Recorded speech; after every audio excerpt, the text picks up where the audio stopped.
सगा बेटा जब कब्र में दफन करता है ना, तो वो भी कहता है वो कोना, ये कोना थोड़ा सा मिट्टी कम है, यहां भी मिट्टी डालो।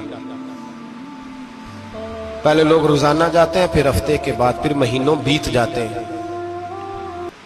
कुछ कब्रें ऐसी भी हैं जिन पे खड़े हों तो लगता है कब्रें रो रही हैं और कहती हैं जाओ मेरे घर वालों से जाके कहो कोई फेरा ही लगा जाए।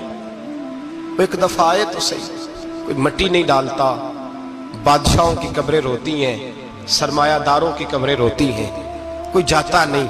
इतने इतने मोटे सुराख है कब्रों में, आप अपने शहर के कब्रिस्तान फिर के देख लें, सुराख है।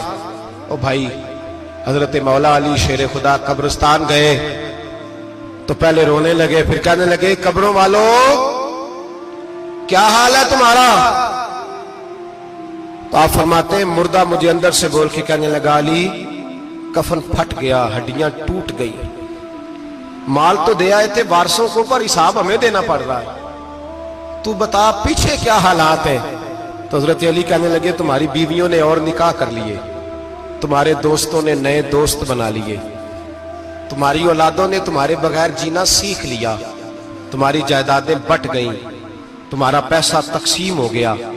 पहले तो कोई तुम्हारा नाम लेता था तो तुम्हारा जिक्र खत्म हो गया, अब तो एक दो नस्ल तक तुम्हारा जिक्र था, अब तो तुम्हें याद ही कोई नहीं करता।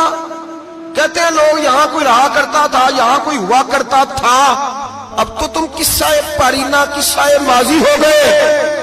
हिसाब का वक्त करीब है, करीब आ गया वक्त। अल्लाह फरमाते इक़्तरब लिन्नासि हिसाबुहुम वहुम फी गफलतिन मुरिदून, फरमाया हिसाब का वक्त करीब आ गया है तो अभी भी गाफल है।